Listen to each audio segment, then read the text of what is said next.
እሺ ተመልካቾች እንዴት ናችሁ? ምን ሆኖ ነው ገቢ ያለቀብኝ ያላችሁባቸው ቀናቶች ብዙ እንደሆኑ አስባለሁ። ምክንያቱም ብዙዎቻችሁ ያላችሁን ገቢ ከወጫችሁ ጋር ለማጣጣም ጥረት የምታደርጉ ሰዎች እንደሆናችሁ እረዳለሁ። የኢትዮጵያ እውነታ እሱ ስለሆነ ማለት እና ሂድን የሚባል ኮስት አለ።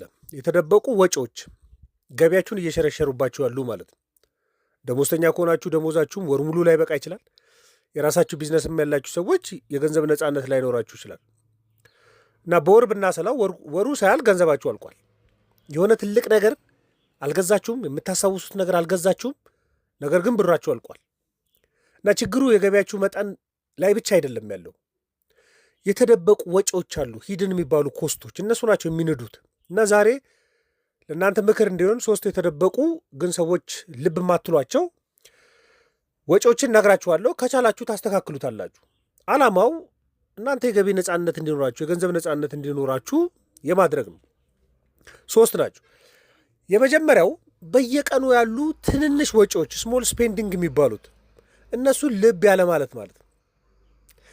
ልብ ያለ ማለት ተጨማሪ የምናደርጋቸው ነገር ግን ነሰሰሪ ያልሆኑ በጣም አስፈላጊ ያልሆኑና ከህይወታችን ጋር ብዙ አታችመንት የሌለባቸው ወጪዎች አሉ። ሰዎች መተው የሚችሏቸው በተለይ የፋይናንሻል ነፃነት የሌላቸው ሰዎች። ለምሳሌ ሰው እኔ ምግብ ከበላ በኋላ ቡና መጠጣት እፈልጋለሁ ሊል ይችላል።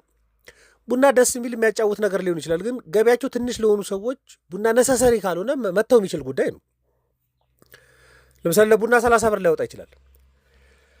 አስፈላጊ ያልሆነ የትራንስፖርት እንቅስቃሴ ሰው ሊኖርበት ይችላል። አንድ ፌርማታ ወክ ማድረግ እየቻለ ነገር ግን ትንሽ ይፈርት ባለመጨመር ወክ አላደረግም ሊል ይችላል።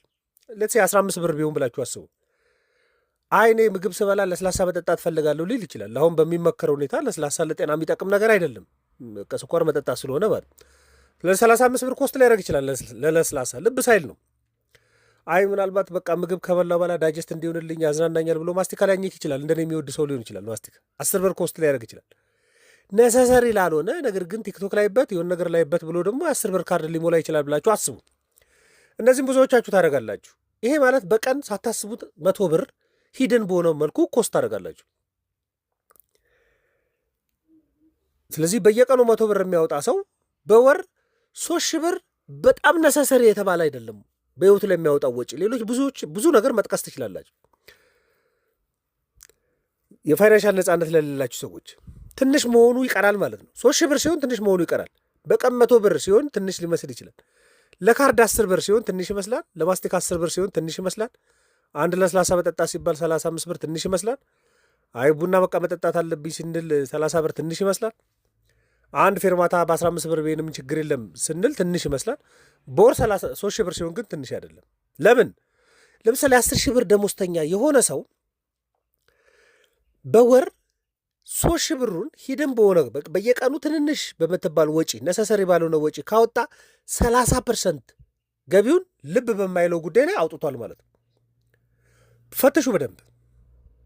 ሌሎች ብዙ ነገሮችን ማንሳት ትችላላችሁ። አንዱ ይሄ ነው፣ የተደበቁ ወጪዎች። እና ለዚህ የሚባለው መፍትሄ ምንድን ነው? ለምሳሌ እናንተ ነገ ሰኞ ነው። ከነገ ሰኞ ጀምሩና የየቀን ወጪዎቻችሁን ውስጥ መዝግቡት።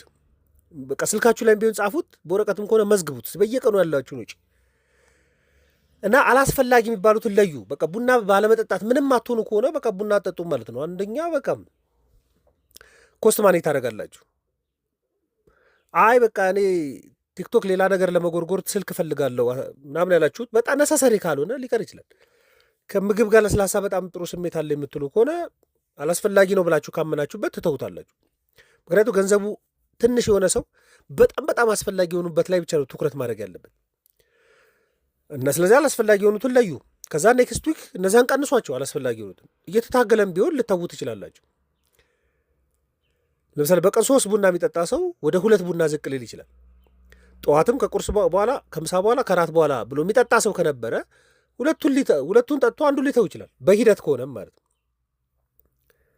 ስለዚህ ትንንሽ በመቀነስ ትልቅ ቁጠባ ታደርጋላችሁ ማለት። አንድ ሰው እስቲ በወር 3 ብር ቆጥብ ቢባል 10 ብር ደሞዝተኛ በፍጹም ሊቆጥብ አይችልም፣ ትልቅ ነው። እነዚህን አላስፈላጊ የሚባሉ በየቀኑ ያሉ ትንንሽ ወጪዎቹን ግን ማኔጅ በማድረግ ግን 3 ብር ቆጠበ ማለት ነው። ተጨማሪ እኮ 3 ብር ለማግኘት ከቤቱ አልወጣም ሰው።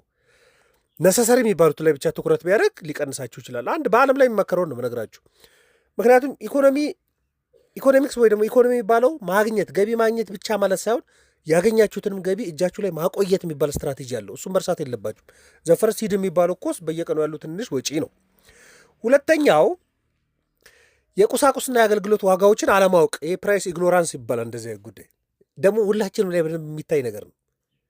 ምክንያቱም ኢትዮጵያ ውስጥ ዋጋ በፍጥነትና በየቀኑ ነው የሚለዋወጠው እና ይህ ተከታታይ የሆነ መረጃ ከሌላችሁ ከፍተኛ ሂሳብ እንደከፍሉ ልትገደዱ ትችላላችሁ። ሉክ ኢትዮጵያ ውስጥ ሂዱና ወይ ደግሞ በየመንደሩ ያላችሁ ሰዎች አንድ ዕቃ በቅርብ ርቀት ውስጥ ልዩነት አለው። በመደዳ ያሉ ሱቆች ውስጥ አንድ ዕቃ ጠይቁ። አንድ ዕቃ ምናልባት 100 ብር ሊሆን ይችላል። አንዱ ሱቅ 95 ብር ሊሆን ይችላል። አንዱ ሱቅ 110 ብር ሊሆን ይችላል። የ10 ብርና የ20 ብር ልዩነት አለ ማለት ነው። በሁለትና በሶስት እርምጃዎች ውስጥ አንድ ዕቃ በእርግጠኝነት ምነግራችሁ ማለት ነው። አስቡት፣ ብዙ ዕቃ ምትገዙ ብትሆኑ 4 ዕቃ ምትገዙ ቢሆን የ10 ብር ልዩነት ሁሉም ላይ ካለበት 40 ብር ሎስ እያደረጋችሁ ነው። እችን ቼክ ባለማድረጋችሁ 20 ብር ከሆነ ልዩነቱ 80 ብር ሎስ እያደረጋችሁ ነው በቀን። በቃ 20 ብር እንኳን በዚህ ምክንያት ሎስ አድርጋችኋል ከተባለ በወር ብታሰሉት 600 ብር ማለት ነው። 6% የገቢያችሁን ያጣችሁት የቁሳቁስና የአገልግሎት ዋጋውን ባለማወቃችሁ ነው፣ ወይ ደግሞ ለማወቅ ጥረት ባለማድረጋችሁ ነው። ስለዚህ በየቀኑ ያለ ትንሽ ወጪ 30%ን አሳጥቷችኋል። የቁሳቁስ የአገልግሎት ዋጋዎችን አለማወቅ እና ፕራይስ ኢግኖር ማድረጋችሁ ደግሞ 6% ስቲል 36% ከደሞዛችሁ ወይ ደግሞ ከገቢያችሁ እያጣችሁ ያላችሁበት ምክንያት ይሄ ነው አንዱ። ለዚህ መፍትሄው የሚባለው ምንድን ነው? የፕራይስ ኢግኖራንስ የሚባለው ሀሳብ መጀመሪያ ከመግዛታችሁ በፊት የገበያ ዋጋን ቼክ ማድረግ አለባችሁ። ይህ ዊንዶ ሾፒንግ የሚባለው ማለት። አንዳንዴ ደግሞ ያለ ልምድ አለ። እኔም ማድረገውም ነው ምነግራችሁ። ለምሳሌ አንድ ሱቅ ላይ እንሄዳለን። እንትን እንልና 4 ጉዳዮችን ከጠየቅን ስጠኝ ካልነው በኋላ ሂሳብ ስንቱ መጣ እንለዋለን። 1000 ብር ወይ 1200 ብር 300 ብር 400 ብር ሊል ይችላል። የ4 ዕቃ ዋጋ ነው እየነገረን እንጂ አንዱ ዕቃ ፌር ያልሆነ ፕራይስ ለመሰጠቱ እኮ አናውቅም። ለምሳሌ ሱቅ ላይ ሄዶ ፓስታ ካለ ፓስታው ስንት ነው ብሎ ጠይቆ መኮረኒ ካለ መኮረኒ ስንት ነው፣ ቡና ከፈለገ ቡናው ስንት ነው፣ ውሃ ከፈለገ ውሃው ስንት ነው ምናምን። እንደዛ አይደለም። በጅምላ ውሃ ስጠኝ፣ መኮረኒ ስጠኝ፣ ቡና ስጠኝ ምናምንና የጅምላ ዋጋ እነግራለን።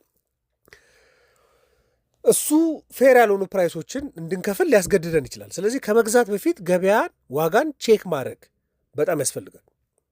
አትሊስት 2-3 ሱቆችን ማወቅ አለባችሁ። በየመንደራችሁ የምትገዙበት ቦታ ላይ 2-3 ሱቆችን ማወቅ አለባችሁ። ቼክ ማድረግ መለማመድ አለባችሁ። ሳምንታዊ የሆኑ የዋጋ ለውጦችን ማወቅ ያስፈልጋል። ህይወት እስከሆነ ድረስ ማወቅ አለባችሁ። እንደ ተራ ነገር አትቁጠሩ። እንደዚህ ጉዳዮች ወንዶችም ሴቶችም ማወቅ አለባችሁ። ሽንኩርት ከሆነ ሽንኩርት እንዴት እየሆነ ነው፣ ላስት ዊክ እንዴት ነበር፣ በአሁኑ ዊክ እንዴት ነበር፣ እዛኛው ሱቅ እንዴት ነው፣ በዚኛው ሱቅ እንዴት ነው የሚል ፕራይስን ኢግኖር ያለማድረግ ልምምድ ያስፈልጋል። ምክንያቱም በዚህ ጊዜ ዋጋ መረጃ ትርፍ ማለት ነው። አንድ ሰው በ100 ብር ይገዛል፣ አንድ ሰው በ90 ብር ይገዛል። ጉዳዩ የመረጃ ጉዳይ እኮ ነው። ስለዚህ ሂድን ኮስት የሚባለው አንደኛው ምንድን ነው? ዋጋዎችን አለማወቅ፣ ለማወቅ አለመሞከር፣ ፕራይስ ኢግኖራንስ የሚባለው ሀሳብ አለ። እሱን ማረም የምንችለው ነገር ነው። ሶስተኛው ይሄ ደካማ ድርድር፣ ፑር ኔጎሽሽን ነው። በተለይ ኢትዮጵያ ውስጥ ስለ ኢትዮጵያ ስለሆነ የምናወራው። ሶስተኛ የተደበቀ የሚባለው ወጪ ፑር የሚባለው ኔጎሽሽን ነው። ተመሳሳይ ዕቃ አሁን ኢትዮጵያ ውስጥ ተመሳሳይ ዕቃ እኮ ነው። አንድ ሻጭ እኮ ነው ያለው፣ ግን የተለያየ ዋጋ። ለምሳሌ የሆነ ሰው የሆነች ዕቃን ይሸጣል ብላችሁ አስቡ። በቃ ለምሳሌ መንገድ ላይ ያለ ሰሃን ልገዙ ወጥታችሁ ሊሆን ይችላል፣ የምግብ ሰሃን ሊሆን ይችላል፣ ምናምን ልገዙ ወጥታችኋል። አንድ ሰው ገዝቶ ቀድሟችሁ አንድ ሰው ገዝቶ እናንተ ግን ሄዳችሁ ቀድሟችሁ ከገዛው ሰውዬ በተለየ ዋጋ ልገዙ ትችላላችሁ። ተመሳሳይ እኮ ነው። ልዩነቱ ምንድን ነው? በምትጨቃጨቁበት ልክ በሉት። በቃ መደራደር አልለውም እኔ፣ መጨቃጨቅ ነው የሚባለው። እባክህ ቀንስ፣ አትቀንስ፣ እንደዚህ እኮ ነው፣ እንደዚህ ነው ምናምን። እሱም የድርሻውን ይጨቃጨቃል፣ እናንተም የድርሻውን ትጨቃጨቃላችሁ፣ ይገዛል። አንዳንዴ 1000 ብር የገዛችሁትን ጎረቤታችሁ ከዛው ሰውዬ እኮ 600 ብር ገዛሁት ይላችኋል። ኢትስ ኮመን። አንዳንዴ 1000 ብር ብሏችሁ 300 ብርና 400 ብር የሚገዛ ቃል እኮ አይቻቃለሁ እኔ። ዋጋው ከ1000 ብር ጀምሮ 300 ብር ጋር የሚያልቅ 1000 ብር ይላል። 800ም ተስማምቶ የሚገዛ አለ። ነገር ግን ሪል ፕራይሱን የሚያውቅ ጎበዝ ተከራካሪ፣ ጎበዝ ተደራዳሪ የሆነ ሰው ደግሞ በ400 ብር እቃውን ሊገዛው ይችላል። የትም ሀገር ነው። አንዳንድ ዶክመንተሪ ሳይ ደግሞ ብዙ ሀገራቶች ላይ ነው 10,000 ሲባል ከ1,000 ጀምር የሚባልባቸው ሀገራቶች አሉ። ደካማ ድርድር ነው። ለምሳሌ እቃ ሄዳችሁ መግዛት የምትችሉት እቃ 30 ብር ኮስት ላይ ያደርጋችሁ ይችላል በትራንስፖርት። በቃ እናንተ የምትችሉ ናቸው። በትራንስፖርት ሄዶ እቃውን ማምጣት ትችላላችሁ። ነገር ግን ዴሊቨሪ ይምጣልኝ ስትሉ 100 ብር ኮስት ላይ ያደርጋችሁ ይችላል።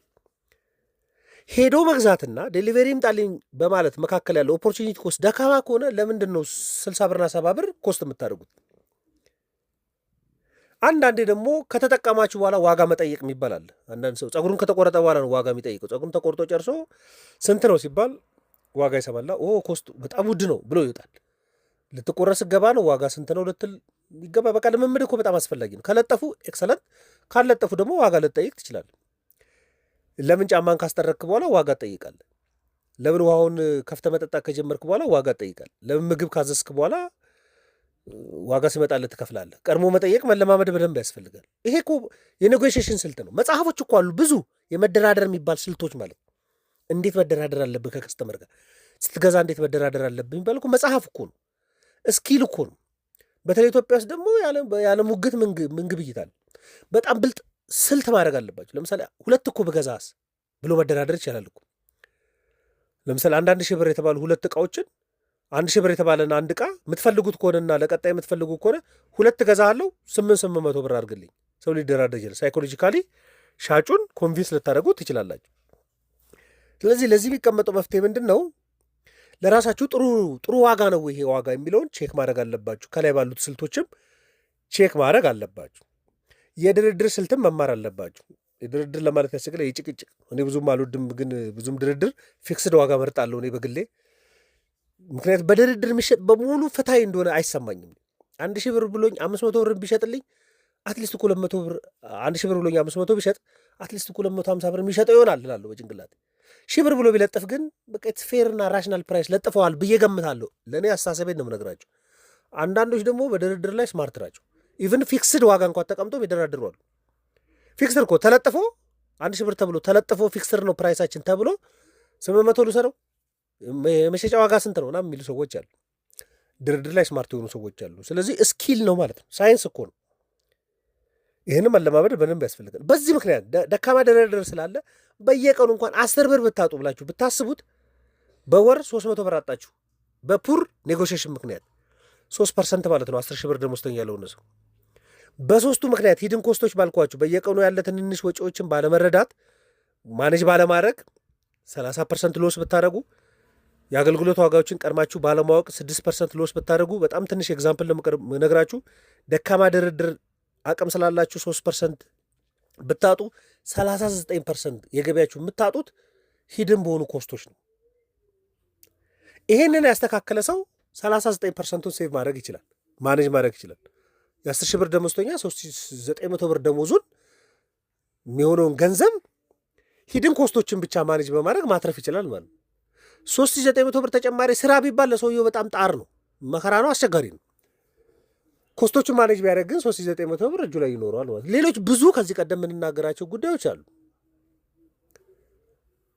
ይህንን በማድረግ ኮስቶቻችሁ ማዳን አለባችሁ። ምክንያቱም ኢኮኖሚክስ ሲባል ገቢ ማግኘት ብቻ አይደለም። ሰዎች ገቢ ማሳደግ አልቻልኩም፣ እንደዚህ ማድረግ አልቻልኩም ይላሉ። ዞር ብለው ሲመለከቱ ግን ማኔጅ የሚያደርጉበት አማራጮች ብዙ ናቸው እና እሱን እንደ ምክር እንድትወስዱት ነው። አይ ቲንክ የምትችሉ ሰዎች ከሰኞ ጀምሮ ልትሞክሩ ትችላላችሁ። ማትችሉ ሰዎች ደግሞ የእናንተ ምርጫ ይሆናል። ማንኛውም ሀሳብ አስተያየት ካለ ልትልኩልኝ ትችላላችሁ። ለነበረን ቆይታ በሙሉ ከልብ አመሰግናለሁ። መልካም ቀን።